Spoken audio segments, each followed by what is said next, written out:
Allarme di Intercopa sul tornare a un gestore privato, revocato il consiglio di AICE e nominato un commissario, il cartello sociale evidenzia gravi contraddizioni. Una ferita insanabile tra due esponenti azzurri che continuano a tirarsi gli stracci. Riunione del Consiglio territoriale in prefettura d'Agrigento su attività di sostegno e supporto ai migranti. Nautic Blu, progetto di educazione ambientale di Mare Vivo al Gallo.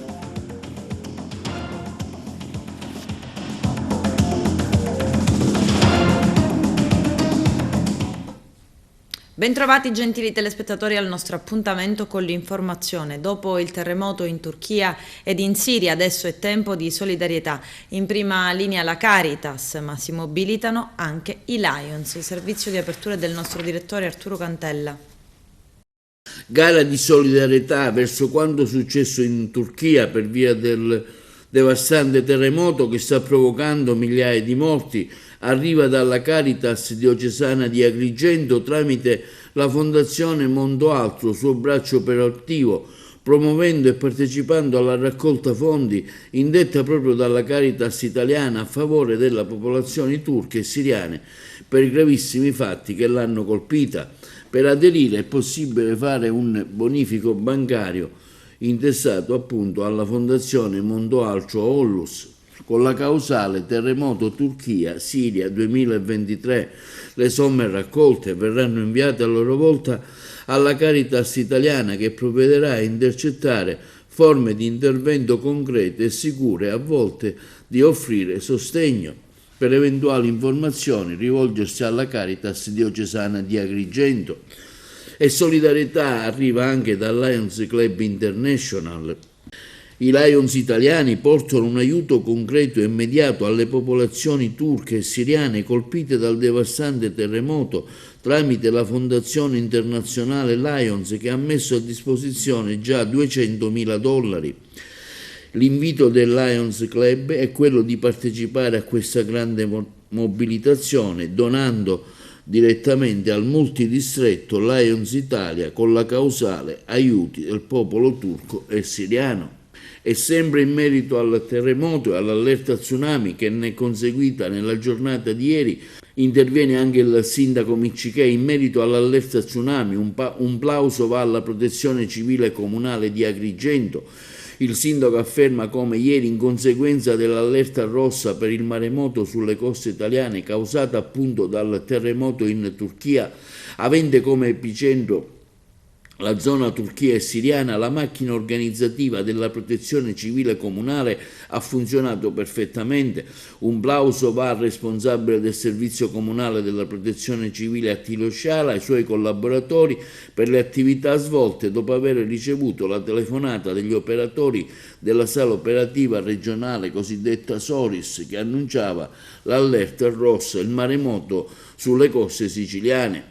Di seguito alla redazione del dottor Sciara, alle 4:45 si è immediatamente azionato il sistema operativo comunale per mettere in sicurezza la popolazione residente lungo la costa. È stato informato il sindaco con cui si sono concordate le azioni da intraprendere, è stato attivato il COC presso la sede di Piazza Gallo, sono stati allertati sia dal sindaco, il comando provinciale dei carabinieri, la questura, il libero consorzio comunale, l'ufficio di protezione civile, l'ex provincia e tutti insieme si sono adoperati sulla costa agrigentine, soprattutto nella zona di San Leone, per informare la popolazione e farla allontanare dalla potenziale zona a rischio.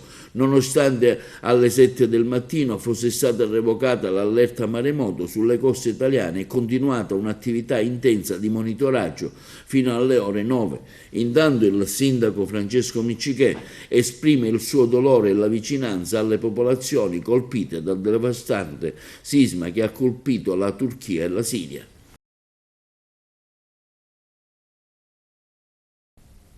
Manovre politiche e il sospetto che si voglia far di tutto per tornare alla gestione privata del servizio idrico integrato in provincia di Agrigento e quanto denunciava Intercopa che Parlando di guerra interna all'Assemblea dei Sindaci dell'AICA e di consiglio di amministrazione che non si trova su nulla.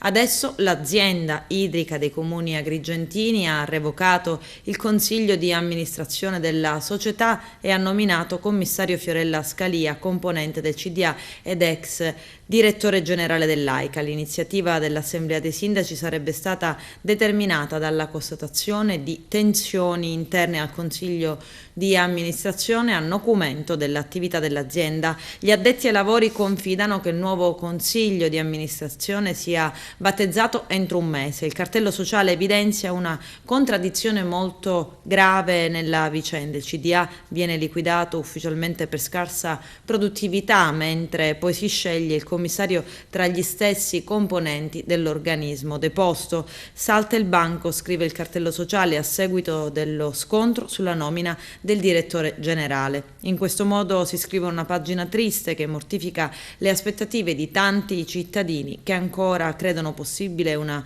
gestione virtuosa del servizio idrico integrato nella nostra provincia. Vediamo. Il cartello sociale della provincia di Agrigento interviene sullo scioglimento del CDA dell'AICA, azienda che gestisce il servizio idrico. Per il cartello sociale basta con i giochi di palazzo sulle spalle dei cittadini e dei lavoratori. Il cartello sociale comunica attraverso una sua nota la presa d'atto da parte dei sindaci delle dimissioni del consiglio di amministrazione di AICA, fa saltare il banco a seguito dello scontro sulla nomina del direttore generale. In questo modo si scrive una pagina triste che mortifica le aspettative di tanti cittadini che ancora credono possibile una gestione virtuosa del servizio idrico integrato nella nostra provincia. Un elemento di coerenza si registra nella posizione dei sindaci di Favara, Racalmuto e Santa Elisabetta, che votando contro si tirano fuori dalle schermaglie che non giovano certo al futuro dell'azienda e dei suoi lavoratori. Il consiglio di amministrazione viene liquidato ufficialmente per scarsa produttività, mentre poi si sceglie il commissario tra gli stessi componenti dell'organismo deposto. Si tratta piuttosto, afferma il cartello sociale, con in testa Don Mario Sorce e i sindacati CGL e CIGL UIL di Agrigento, di un classico gioco di palazzo che si fa beffa degli utenti e di chi ha creduto in una scommessa che può ancora essere vinta nonostante gli ostacoli che da alcuni settori politici sono stati creati ad arte sul cammino di chi convintamente ha creduto possibile una gestione pubblica del servizio idrico nella nostra provincia.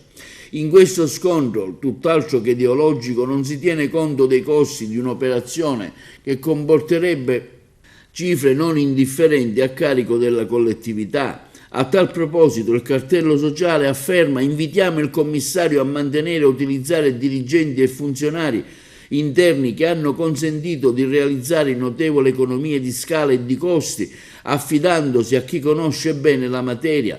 Nello stesso tempo auspichiamo che il prossimo consiglio di amministrazione possa essere composto da componenti di alto profilo, estranei alle logiche di piccolo cabotaggio. Un consiglio di amministrazione che non sia rigorosamente lottizzato e asservito a logiche di poteri. In questa direzione il cartello sociale conclude dicendo: invitiamo i sindaci a ispirarsi a comportamenti di grande responsabilità, perché nel rispetto delle loro prerogative non compromettono le opportunità che consentono di programmare al meglio una dote di 100 milioni a vantaggio di un servizio sempre più puntuale nei confronti dei cittadini utenti, al fine di creare quelle condizioni di maggiore garanzia per i lavoratori ancora fortemente sottoinquadrati che comunque assicurano il servizio nonostante le notevoli problematiche della start-up. In attesa di segnali incoraggianti, soprattutto da parte di quei sindaci che hanno creduto in AICA con l'apporto delle quote affinché si possa registrare, auspichiamo che si manifesti un sussulto di dignità a beneficio della causa dell'acqua pubblica. Questo quanto dichiarato in un comunicato stampa dal cartello sociale sulle dimissioni del CDA di AICA, la società consortile che gestisce il servizio idrico nella nostra provincia. Arrestato Alfonso Tumbarello, il medico del boss Matteo Messina Denaro, avrebbe favorito la sua latitanza e firmato centinaia di lettere per le sue cure. Vediamo.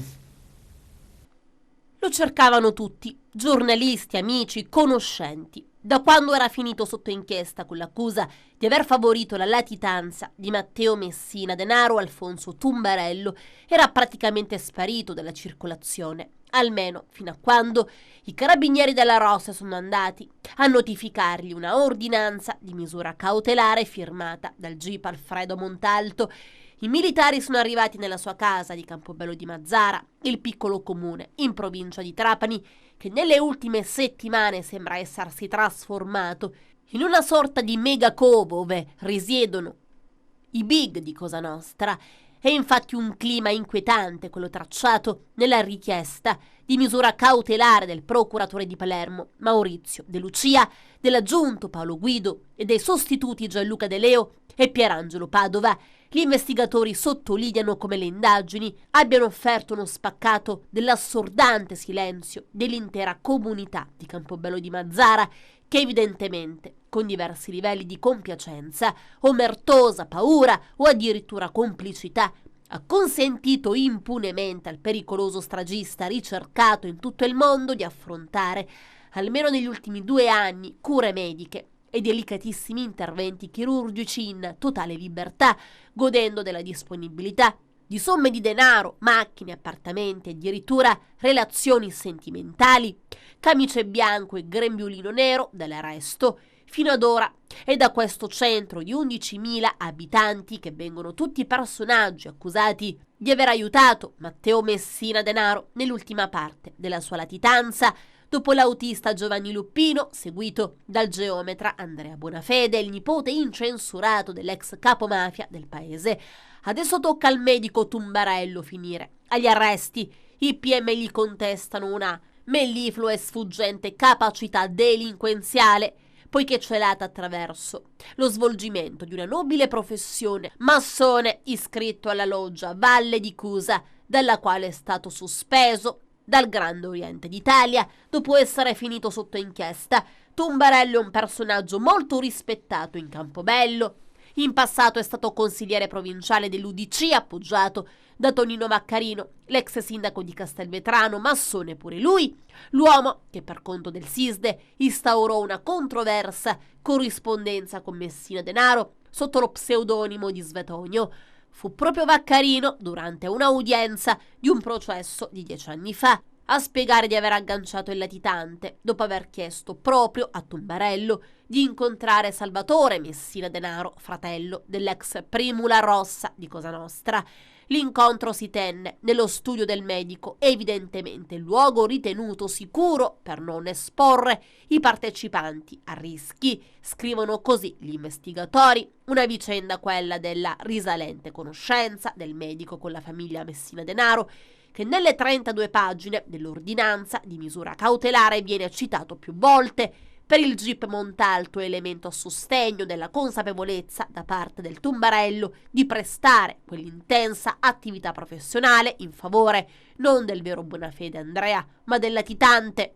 Nel paese degli Andrea Bonafede, oltre ad essere il contatto per agganciare i Messina Denaro, infatti Tumbarello era pure il medico di famiglia di Andrea Bonafede, il geometra, già arrestato 2 settimane fa per aver prestato la sua identità all'ex superlatitante.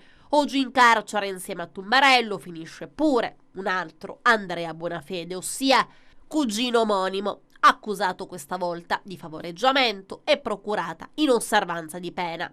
Secondo le indagini, il medico ha prescritto a nome di Andrea Bonafede almeno 95 farmaci per gravi patologie tumorali, più 42 esami ed analisi. Grazie a queste prescrizioni, Matteo Messina Denaro si è sottoposto a 2 interventi. Il primo per un tumore al colon all'ospedale a Belaiello di Mazzara del Vallo, risalente al 13 novembre del 2020, dunque in piena pandemia. Il secondo il 4 maggio del 2021 per rimuovere le metastasi al fegato alla clinica La Maddalena di Palermo, lo stesso luogo ove lo stesso fu arrestato lo scorso 16 gennaio.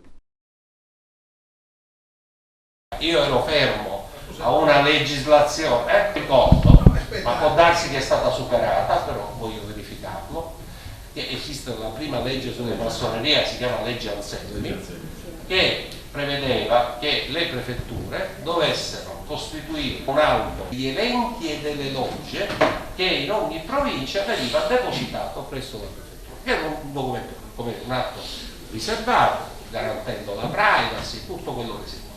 Mi è stato detto alla domanda: ma quante sono le logge diciamo, formalmente costituite? Non parliamo di quelle deviate, non deviate, nascoste, formali. Il Grande Oriente dice non è più previsto che siano una ventina o 17, è scritto nella relazione Bindi che ha fatto sulla provincia di Trapani e su Castelvetrano in particolare, dove sono contenuti i numeri delle logge.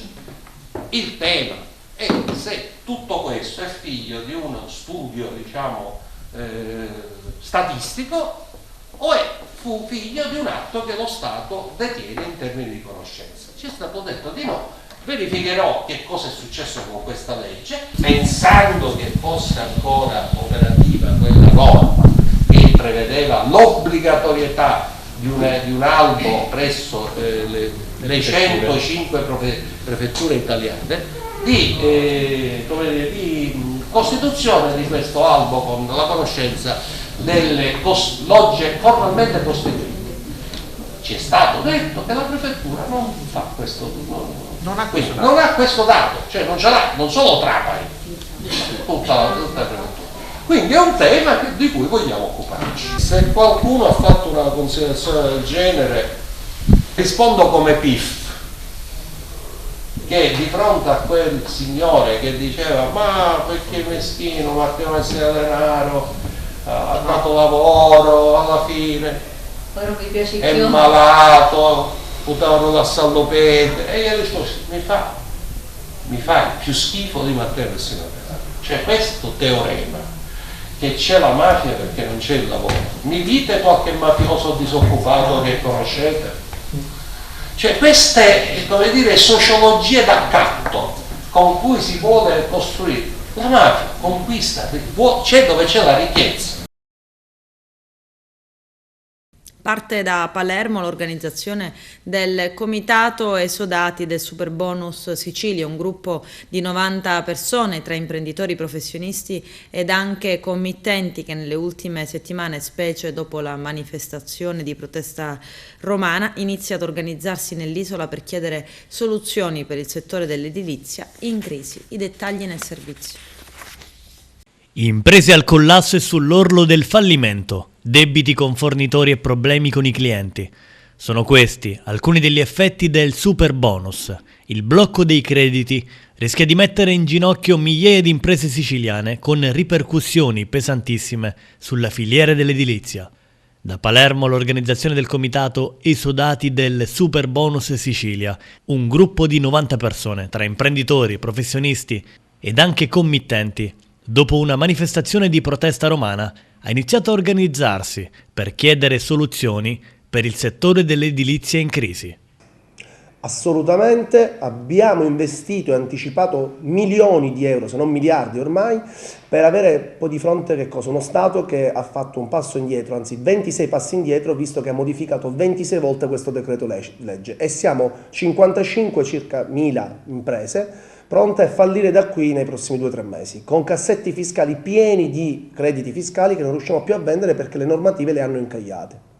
Tanti debiti anche alla tua azienda. Tantissimi, noi parliamo sul cassetto fiscale, abbiamo circa 8 milioni di euro di crediti e abbiamo 1 milione quasi e mezzo di debiti tra fornitori, operai, sono tutti crediti che naturalmente speriamo di vendere nei prossimi mesi, ma sono passati già 15 mesi in totale, più di un anno, e i fornitori sono la nostra anima perché praticamente grazie alla loro fiducia e grazie al fatto di sperare in una nostra risoluzione del problema ci continuano a dare credito e continuano ad aspettare che noi possiamo possiamo realizzare e monetizzare questa grande cifra di denaro. Ma questa è la beffa delle beffe, perché ora non voglio essere il super politico internazionale, però mi scandalizza come un paese pieno di debiti, all'agonia, con un sacco di disoccupati, gente che sta comunque morendo realmente e letteralmente di fame, compreso noi che siamo con una situazione economica così disastrosa, pensi a fomentare e a finanziare una guerra di cui a noi non interessa nulla. Non è una bella frase, ma non è questo il modo in cui si dovrebbe agire. Io partirei domani per andare a lavorare per un grosso imprenditore russo. Sì, noi ad oggi siamo con 4 cantieri, noi come Imprenditi Impianti bloccati. Ci troviamo un cassetto fiscale pieno, dove oggi non possiamo usufruire di nulla assolutamente, e per noi è solo carta straccia. Ci troviamo con dei cantieri che paghiamo noleggio dei ponteggi, e io personalmente pago più di 18.000 euro al mese per non lavorare, e quindi pagare ponteggi bloccati, operai in cassa integrazione disoccupati. Ci troviamo in una situazione completamente di sbando totale, dove Ci saranno aziende che, scusami se ti ho interrotto, ci saranno aziende che non arriveranno nemmeno a fine mese. no, ad oggi ci sono molte imprese che hanno già chiuso per fallimento, ci sono molte imprese che non hanno più avuto la possibilità di poter andare avanti e che si troveranno a dover combattere contro anche la giustizia, perché inizieranno cause civili, dove avvocati impronteranno cause a mai finire.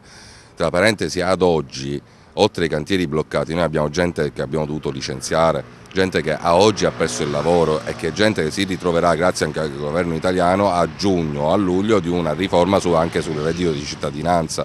Quindi, oltre a essere disoccupata, avrà tanti altri problemi economici. Non lo definirei proprio un allarme, diciamo che in realtà ho appreso dai media pure io, insomma, questa nuova situazione da parte dell'impresa. In realtà ci sono 2 piccole situazioni che vanno risolte e che comunque già sono state attenzionate. Ho già sentito sia il direttore dei lavori che il RUP. La prima è nota ai più e riguarda i nodi cruciali, una a Rifotras e l'altra il sottopasso di via Santa Cecilia, entrambi in via di risoluzione in tempi relativamente brevi.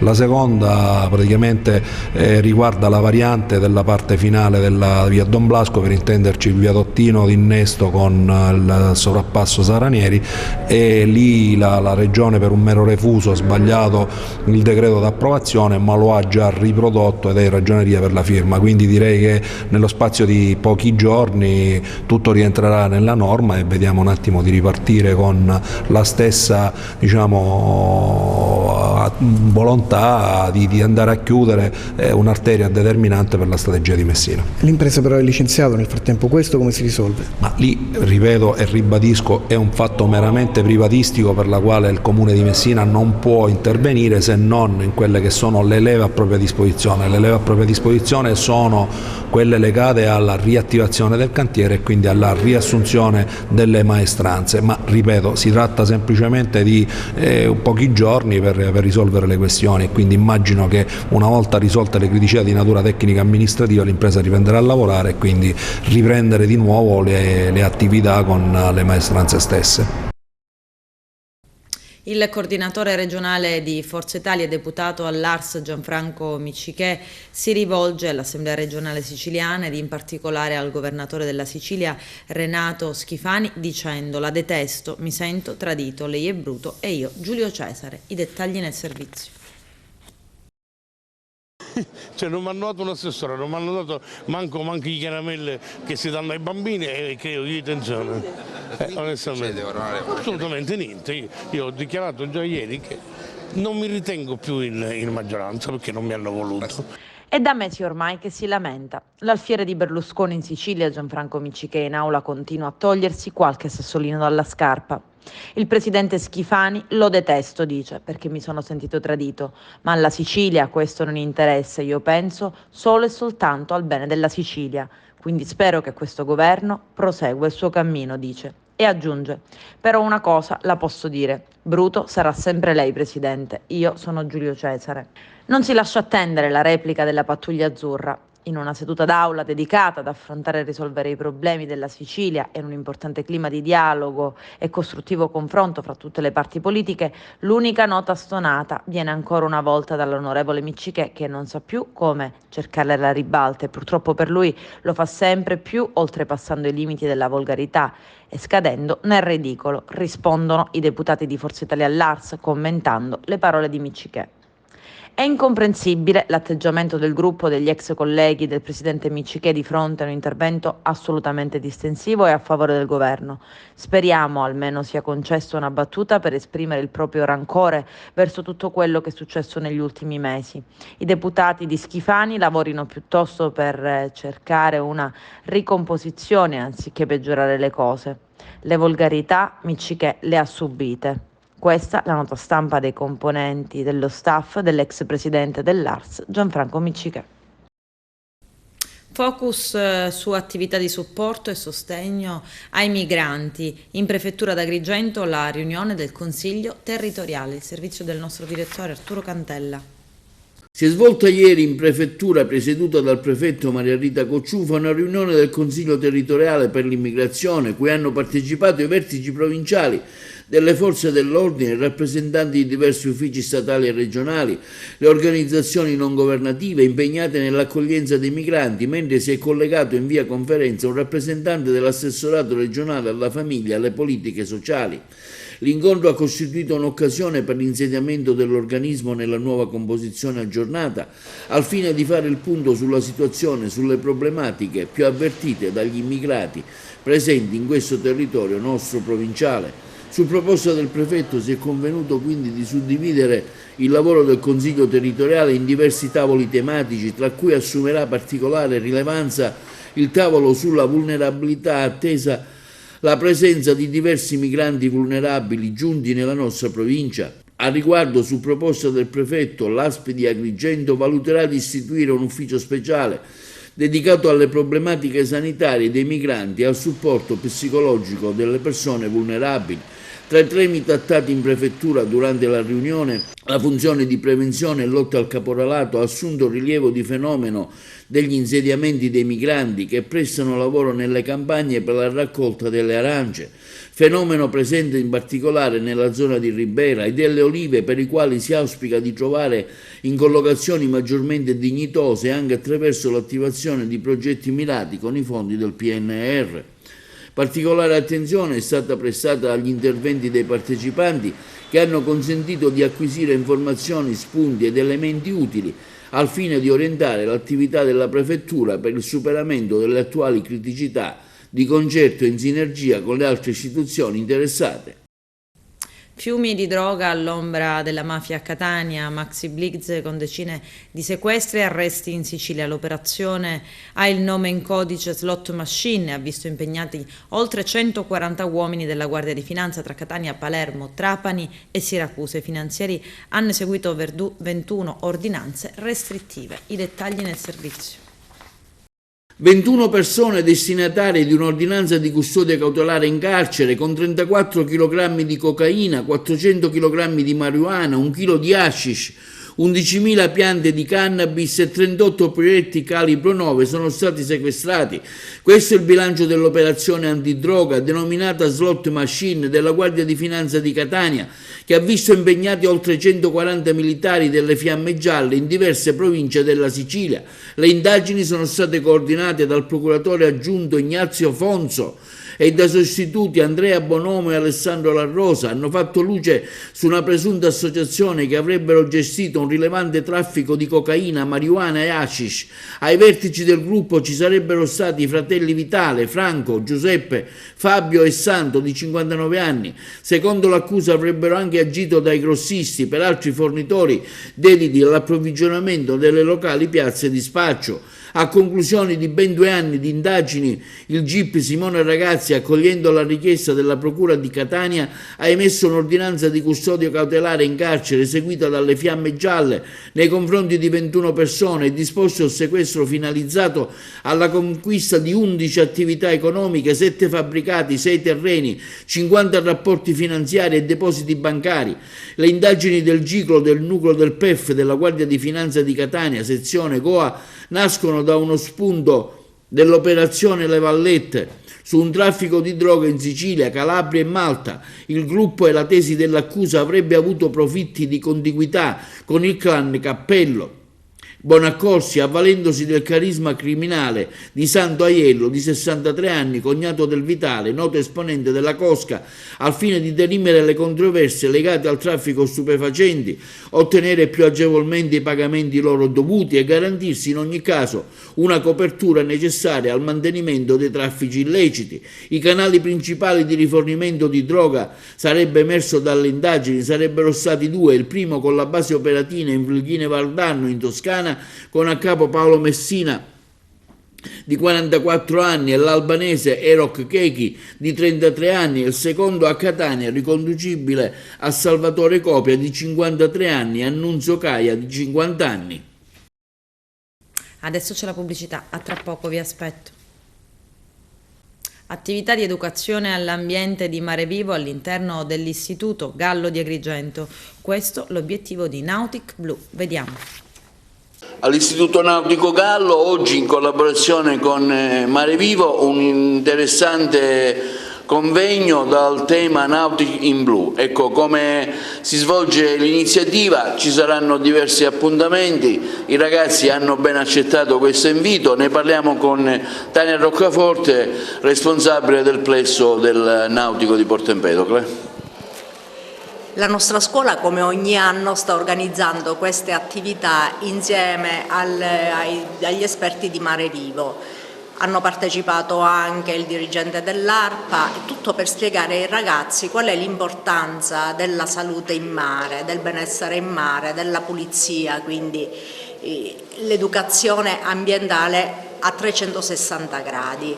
I nostri ragazzi fanno questo percorso ormai da tempo e sono avvezzi a queste conoscenze, però è sempre bene ricordare loro qual è l'importanza del nostro ambiente e pensare anche al loro futuro e alle nuove generazioni. Noi ci teniamo molto a questa educazione, a questa formazione. Tra l'altro, essendo un istituto nautico, quindi che vive a stretto contatto con il mare, non possiamo farne a meno. Abbiamo trovato negli addetti di Mare Vivo una grande disponibilità e abbiamo così partecipato a questo progetto Nautici in Blu che si svolge in tutta Italia, quindi non solo nel nostro istituto nautico, ma in parecchi istituti nautici d'Italia. Questa iniziativa vi vede anche partner qui all'Istituto Gallo insieme con Mare Vivo. Sì, Mare Vivo ci ha coinvolti per venire a parlare di cetacei, che è il focus, diciamo, delle nostre ricerche, dell'associazione Meris. Studiamo in particolare delfini che vivono nella provincia di Agrigento, partendo dal porto di Porto Empedocle. Quindi oggi ai ragazzi avremo modo di parlare dell'importanza dei cetacei, del tutelarli e di quelli che sono i risultati delle nostre ricerche scientifiche.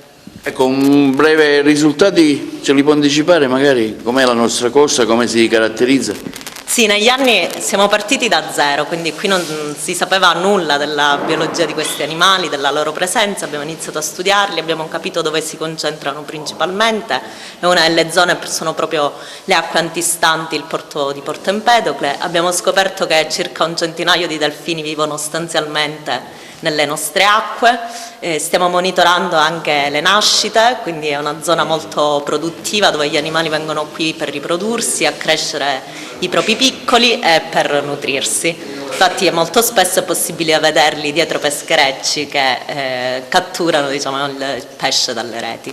Stiamo anche studiando il loro stato di salute e vedendo qual è la distribuzione in relazione anche a quelli che sono la distribuzione dei rifiuti in mare aperto.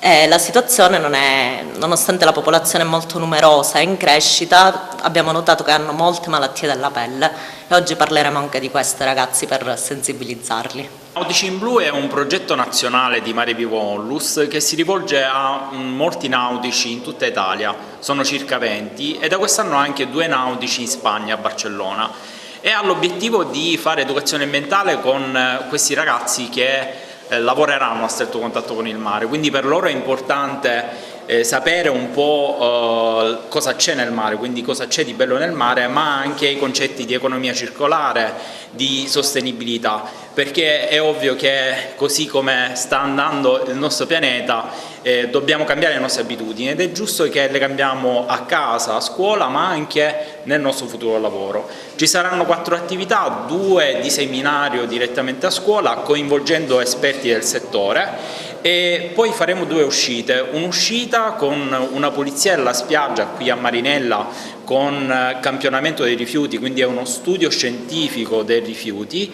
ed è uno studio che poi avrà una sua rilevanza anche internazionale, e poi faremo un'uscita nella nostra oasi di Mare Vivo a Eraclea Minoa, che è un centro di educazione ambientale, e lì ovviamente avranno modo di toccare con mano la natura. Come valuti questa iniziativa? Un'iniziativa che pensa che ti possa servire anche per il tuo futuro lavorativo?